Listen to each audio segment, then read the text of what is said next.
Hey guys, welcome back to another edition of the Art and Business of Writing podcast. I am your host, Chris Jones, where today I am fired up to bring you Candy Zulkosky, also known as KZ, to her clients and friends. Candy is a writer success coach. That is her name, Candy Zulkosky, the writer success coach. And she brings joy in transforming writers into authors, taking their dreams and visions of entrepreneurship, coaching, speaking, and turning those into a reality. So whether the message is being carried by blog, email, social media, or in books, Candy uses her 30 plus years of experience to get your message heard and seen. Today, Candy and I are going to deconstruct the idea of book launch. I know that for a lot of authors, book launch can be very stressful because I think oftentimes we pack it up into a solitary event. My book is going to be launched on this day or this month. But book launch, as Candy breaks down in this interview, starts at the conception of the book. So once you decide to write your book and you've become clear on your idea, that's your beginning launch sequence. So Candy's going to break all that down for you from start to finish and beyond. It's an exciting interview. You're going to love Candy. And without further ado, here she is. Hey, Candy, welcome to the Art and Business of Writing podcast. Thank you, Chris. I'm so excited to be here. Yeah, I've been looking forward to this interview. How are you today? I am doing great. It's a cloudy, rainy day here at the beach, and what could be better? Oh, wow. Yeah, I know we've got the clouds and the rain too. You're on the East Coast? I am, yes. Yeah, me too. So must be something going up and down the coast. But so before we kick off, you have an interesting nickname. Like, how did you become KZ like Jay-Z? Oh yeah, isn't that a fun name? I love my nickname, and it is a funny story because my name is Candy. My real name is Candy, so I have a nickname for a name. Think about it. That's right. A nickname. Yeah. So I never got a nickname, and all my friends had nicknames, and I always wanted one. Well, a coach years ago, one of my coaches, Gary Barnes, I'll give his name, he gave me the nickname KZ because I was complaining that I never had a nickname. And it stuck, and I've been using it ever since. And the reason I use it online is because Candy is a name, a word. It's a name, yes, but it's also has some connotations that sometimes can get you in trouble as a single woman online. So professionally, I use KZ, but I'm both KZ and Candy. Oh, okay. I wasn't sure if it was because, your last name was, got butchered or people just couldn't pronounce your last name and just kind of said, oh, let's just call you KZ. Yeah, that's a good one too. So tell us, how is your last name pronounced? It is pronounced Zulkosky. There we go. So for the record, now you guys got it. So since Jay-Z raps, does KZ rap? No. No? She doesn't sing either, but she writes very well. Okay, that's half the battle. But you do drop lots of wisdom. And here's a piece of wisdom from KZ's website. Every author is unique. Every person has something of value to share, and every message needs to be heard. When I read that, I fell in love with that. I was like, yes, that is like the core message of writing books. Why is it important to remind people that their stories are worth telling despite there being similar books on the marketplace? Because that's always the thing when an author approaches, it's like, well, but someone's already written that story. Someone's already told that story. Someone's already had this issue. Like, why is it important for them to share their unique perspective on their story? You actually used the word that's most important there, and that is unique.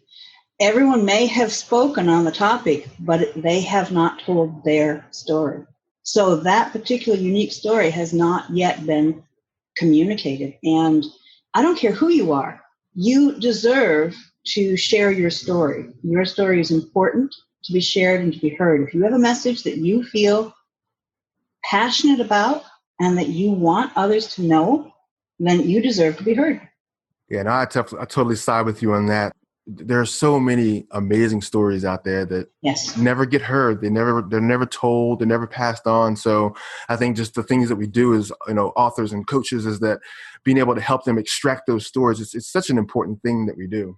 Truly is. And another part to that is, and I'll mention this, a lot of people think that a story means fiction. It doesn't.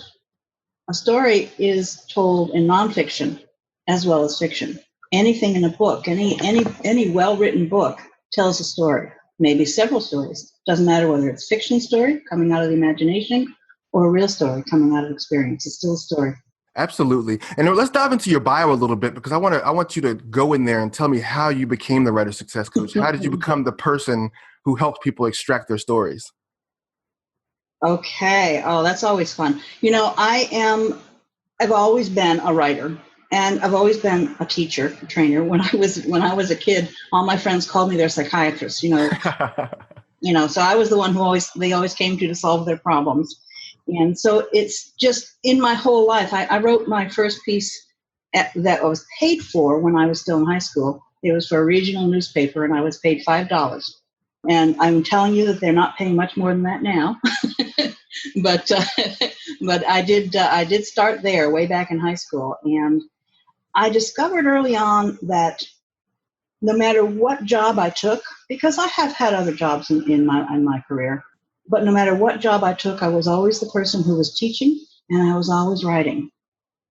And everything that I chose took me along this path to be a writer and to teach other people how to write. Even when I was working with a critique with one of my early critique groups, and I became an agent because they asked me to.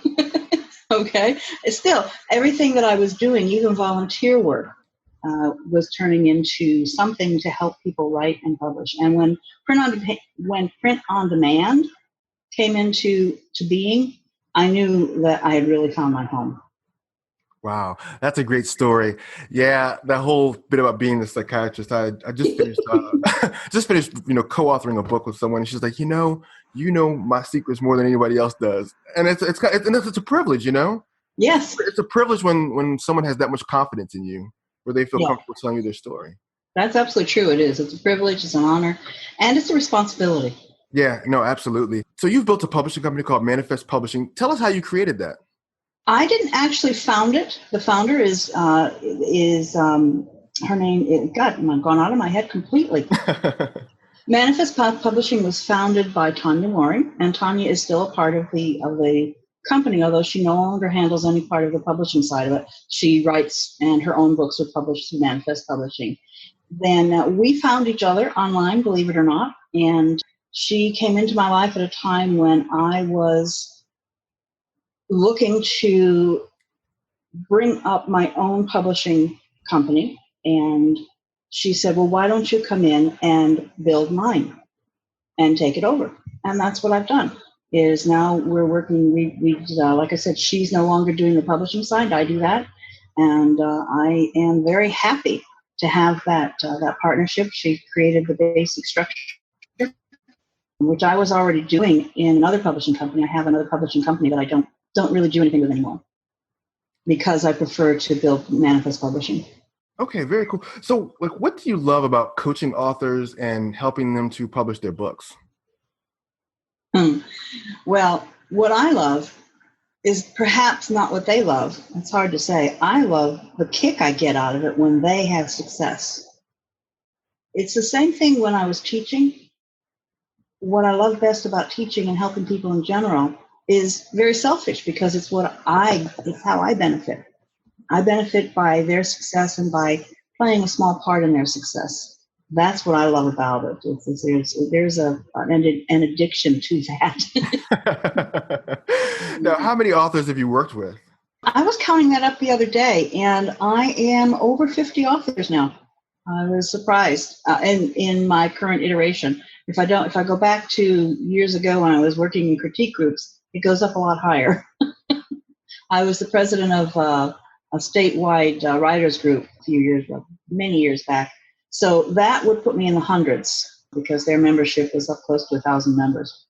So, but directly one-on-one, I'm over 50. Over 50. Wow. And are you working with fiction, nonfiction? Like, which genres are you working with primarily? Or Yeah, interestingly enough, I work with both, and that's unusual. Most coaches and most writing coaches, most people who are doing the sort of work I'm doing, work either one or the other. But since my background is in both, I'm able to help both and do. I have right now 2 young men who are writing fiction, and they're having a great time with it. And the rest of my clients are nonfiction. Most of them are at this point. yeah. So what's a key lesson that you've held on to since your days when you started as the writer success coach to now? Like, what's something that you've learned that you felt like has made you better, stronger, and wiser in your career? I would have to say that would be don't stop. You can always quit, but just don't stop. Just don't stop. I like that. I like that a lot. Keep it moving. Keep it moving. Yep. Darren Hardy says something that I've totally adopted now as my own. Is like, he says, I want to be the tortoise in the race. Oh, I love that. I love that. Yes. Mm-hmm. Yeah. It's like, things go slow. People are ahead of you, but if you just stay the course and run your race, you're going to still finish ahead. That's right. All right. So today we're going to talk about how to nail your book launches. That's something that you've had experience with, something you've done very well with your authors. Yes. So walk us through a basic timeline for book launching, because I think for the most part, authors tend to think about book launch as a singular event and not a 3 to 6 month progression or more leading up to the event and then going beyond. So I want you to walk us through your sequence. Well, the first thing to understand about a book launch is that it does not start after the book is launched. Right. Well, and that sounds simple, and we're laughing about it because it is humorous. But the reality is that many authors, especially authors who are not experienced in the process of publishing or not interested in the process of publishing, don't think that that's a separate step. That, okay, I'm going to write the book, I'm going to get it published, and then I'll start marketing it. Well, no, you start marketing it the day you start writing it. You really do. When you are writing your book, when you have the idea for your book, once you get clear on what the topic of your book is going to be and what the message is that you're going to share in that book, what your story is going to be, then you start on the launch. Your first step in the launch is the cover. That may surprise you to hear that. That may surprise some of your readers to think about that. But it is true. Doing the cover, even if it's not the final cover, doing the cover is the first step in your book launch, because that is going to do two things. One, it gives you something solid that you can look at and you can dream about. Okay. And two, it's creating that direction that is going to help carry you through the process, because getting a book from idea to printed page is a process, and there are a lot of steps along the way. There's a movement out there right now, which works very well for some people, that takes a book where it's called rapid write, launch and release, something like that. It's got a name and I never remember it. But what their concept is that you write a book every 30 days. And you write 3 books to begin with, and you launch those 3 books, 1, 2, 3, one after the other, literally within 2 or 3 weeks. Okay. And then you keep writing month after month, every 30 days a book. This is happening in fiction, and this is print on demand, obviously. Okay. And there are writers who are doing very well with that. The reality is most writers are not going to write a book every month. Okay. Unless you really have a desire to turn your writing into that sort of business, which is great. I'm not saying you shouldn't do it. If that's what you want to do, check in with me and I'll put you in touch with the people who can teach you how to do that. Okay, happy to do that. But the reality is that for most people, a book launch is a process that takes place throughout the entire publishing and writing process.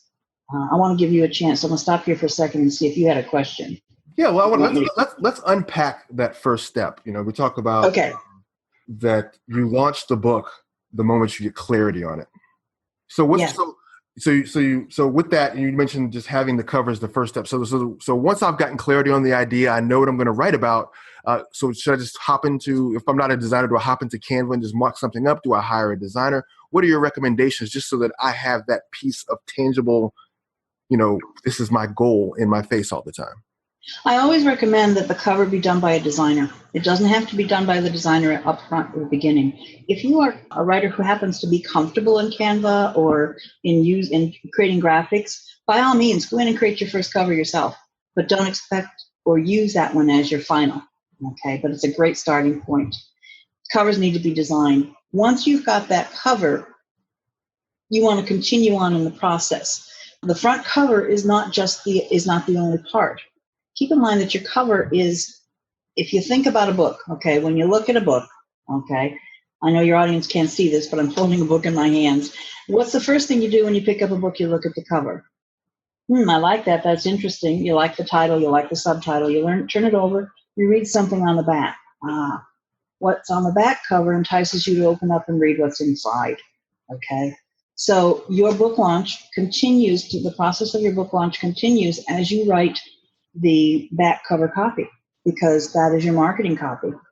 That's part of the book launch. So you have to write your bio. You have to write your description for the book. You have to go out and ask people. You get to go out and ask people to read the book. So as you get that first manuscript done, you're going to want to ask a couple of friends to read the book, what you've done so far, so that you can get testimonials, so that they can say how this book has changed their life, and why the reader, person who's browsing and looking at this book, will want to pick it up, buy it, and read it. So once the cover is done, front and back, okay, you're still not done. You're still launching, because now you have to build that community. A book launch needs a community behind it. Okay, what I'm talking about there is, okay, I wrote a book. I put a post on Facebook. My book's out. Great. I have 10 friends. How many books do you think I'm going to sell? Right. Well, Exactly. the law of averages is right. You'll sell one. Yeah, to your mother. one in every 10. So. and we're being funny about it, because it is funny to think about it in those terms. But that's part of the launch process, is building that community.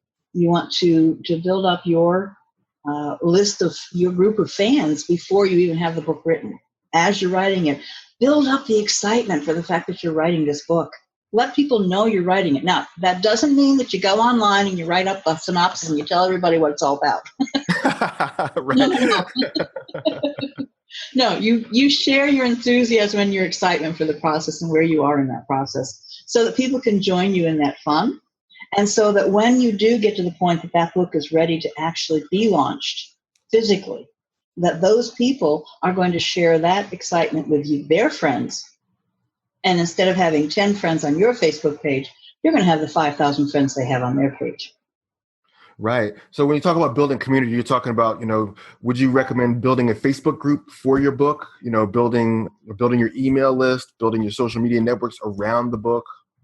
I would recommend all of that. Yes. And that's actually a topic, an entirely different topic for another day, but definitely I do recommend Facebook. It's a huge way to build your network and to create a fan base. And I also recommend that you look at, if you're doing nonfiction, you look at LinkedIn, okay, because that's a great place for nonfiction. What you want to focus on, and your list, exactly. You do want to focus on a list. If you don't have a list yourself, then cultivate the relationships with people who do have a list, who are interested in your book. If they like the topic of your book, then they will certainly want to talk to you about it. Right. It's always easy to build off an existing foundation, Yes, it is. So, and that's very, very big for beginning writers, especially, but even for established writers. You may have a great network in your career and nothing in the interest in the category that you're interested in writing about, if it doesn't happen to be for work. Right. So at that point, you want to look at building that network for your book specifically. And that means creating a web page for your book. Yes. And that's really smart too, is to develop the email list as you go along, as you're writing from start to finish. Because chances are most writers are going to take 6 to 8 to 12 months to get their book done. That gives you an entire year of lead time to build a nice substantial email list and keep people updated. Yes, exactly. So very good. Yeah, so continue on with the launch sequence. So we've established that we're going to market from the beginning. We're going to get a cover. We're going to build the community around it. What's next? Okay. Well, all this whole time you're writing, okay, you're getting the book done, you're writing it, you're editing it, you're having it proofread, you're getting it ready to publish, you're going through the publishing process, however you choose to follow up on that, okay? And as part of this process, one of the things you're going to want to do is to create a media kit, okay? And a media kit is very simple. If you have ever done any public speaking or worked with in any way where you're introducing yourself to the public, okay, a media kit simply is a package of information, probably a PDF or a Word file, that has everything that someone who wants to market your book can find in one place. If you're a speaker, you may have heard the term speaker sheet or a one sheet. That's what we're talking about here. A media kit simply takes all of those all of the marketing materials and information that not your reader necessarily, but the person who you believe can help you to market your book, okay, will want to have in one package so that you can quickly send it out to them. You also want to put that on your website. You're creating a website for your book. That website for your book needs to get up there early. Even if they can't order the book, that's how you're going to build your marketing list. Okay. So this is all happening, and this should be happening before you get the book finished. It's part of the process. Right. Now let's dive into that the website portion as Yes. part of the overall launch strategy. Now, let's say I'm a business owner. I'm writing my first book. I'm excited about the book, and then you're telling me, well, hey, you need a website. Well, can I just put my book on my website? Why is it important? And then you tell me, well, no, I shouldn't do that. I should have a website just for the book. Why is it important to have a separate website just for your book? It's important. Well, if your book happens to be about your work, that's a different matter. But let's assume in this scenario that your book has nothing to do with your work. This is your book, which is about fishing. Okay, you're writing about the value of fishing in the sea instead of freshwater, whatever it might be. So it makes no sense for you to put that on your company website if what you have is a bakery for a business. Okay, so what you want to do is, and when I say website, Chris, I don't mean a big blown out production. One page is fine. Okay, one page with everything on it that you need: a picture of the cover, okay, information about the what's on the back cover, that's all on there, and then how they can get a hold of you and how they can order the book. That's all you really need on that website. Now, you're going to find there's a lot of people who put a lot more information than that, but it's not necessary. What you need is a place where they can find just that book. And here's the real kicker.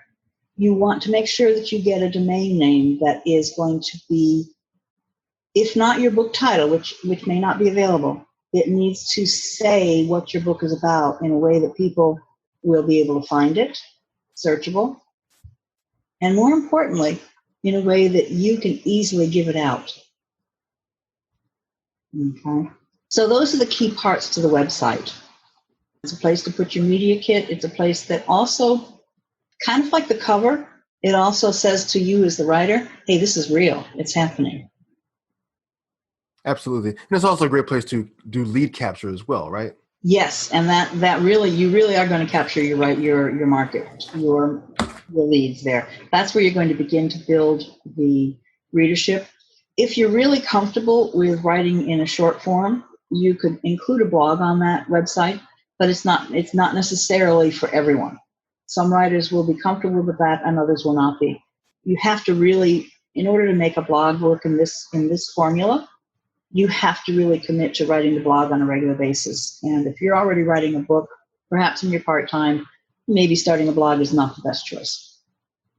All right. So what's next in the launch sequence? Okay, so let's see. Now we've got our website, we've got our book out. All right, so we're down to launch day. Okay, you have to have that. Remember that community I told you about? Right. One of the things that, well, now's the time when you have that launch team in place. That community. You will have created some emails for them to send out, some suggested emails for them to send out. You will have created some suggested posts for them to send out to their social media. You want to give them all of the tools so that all they have to do is hit the button. Okay. So on launch day, you want to communicate with your launch team. And perhaps you want to look at doing a promotion as far as a price promotion goes. Amazon, for instance, allows you to do, I think every 6 months. It used to be 3 times a year, but I think they've changed it every 6 months. You can do a special promotion where they will increment your pricing down from free to 99 cents to $2.99. or you can do that yourself over time as well. So there are promotions that you can plan for, and this is when you implement them. You have the book ready. You're ready to hit it's already, at this point, Chris, the book is already on Amazon. Okay? The links are in place. You haven't necessarily publicized it yet because you don't necessarily want people to come and order it too soon. But you have to choose a date for your launch when everything is already in place. The last thing you want is to publicize, to have your whole team in place, ready to go, and then the link is down because you didn't get it all put together in time. Okay? Or because Amazon took it down because you weren't ready yet. Yeah, I don't want that to happen. So the timing is important there, but that's why you have that set up ahead of time. We didn't talk about the launch date, but when you're choosing a launch date, that's part of this process. Look for a date that means something to your audience. That's a great tip. Yeah, I always say that to my writers. I say, look for a date that means something. I've got a writer who's coming out soon with her book. She's a nurse, and so she's tied it to an event that celebrates nurses, a national event that celebrates nurses. So and that's important to her. So that's why we chose that date. Okay. Now that's exciting. No, so once we get the launch established and we're ready to start sharing the book with people, how often do I email? How often do I post? Because I know that's a big thing with a lot of writers, especially writers who typically tend to be a little more shy on social media and don't want to intrude or stuff people's news feed with things. But what are your thoughts on, emailing frequency and then posting frequency when you're launching your book? Your launch sequence, you need at least 3 to 5 emails in the sequence itself. Okay, so letting them know it's out there. And this is important. The first one says, hey, it's coming. The next one says, hey, it's here. The next one says, hey, it's here. Did you miss it? Okay, and that sort of thing. And then at some point, actually in all of them, you want to ask them to go back to buy the book and to leave testimonials. And then however many emails you choose to send out to your list in this process, and however many posts you put out, at some point after you've begun to get sales coming in, you want to begin also posting, asking for those testimonials. Remember that the fun part of this is right at the very beginning when we launch the book. And you're hopefully going to have lots of sales right then, but then all of a sudden it's going to go down because that fun part is over. Well, how you continue to build that launch and sort of relaunch in a sense is by continuing to stay in touch with your audience, to continue to touch them frequently on email and in social media, and ask them to write the testimonials. Those testimonials are important. The reason they're important is because the person who doesn't know you is going to look at those testimonials to make the decision to buy the book. You really are not going to be successful as you'd like to be if the only market you have are the people you know. The key is to get it out there to the people that they know and who don't know either of you. And those testimonials on the book are huge, especially one that's given by someone who actually bought the book. Right. And speaking of people giving you testimonials or leaving you Amazon reviews during the launch phase, how do you recommend that people do that? How do you recommend, because I know that Amazon has an algorithm for just how testimonials flow in and the frequency, and you know what I mean? They sure do, yeah. Go to Amazon and leave the testimonial. You can, if you want to, when you write the testimonial, I recommend that you make a copy of it, just copy and paste, and send it to the author as well, because the author may want to use that testimony elsewhere if you know them. And yeah, the importance as far as Amazon is concerned of those testimonials, the importance there is that they take a lot more weight. There's a lot more weight given in the algorithm to testimonials that come from someone who's bought the book. You can't ask your mother who lives at the same address to give a testimonial because it will be done. It'll be taken down. Okay, you can't have people that you know. Amazon doesn't allow that, and so you need to make sure that you're getting the testimonials from real sources. You also have something called an author central page that you can set up as part of the process. And actually, I should have brought that in earlier when we were doing the website. I would have done that as well.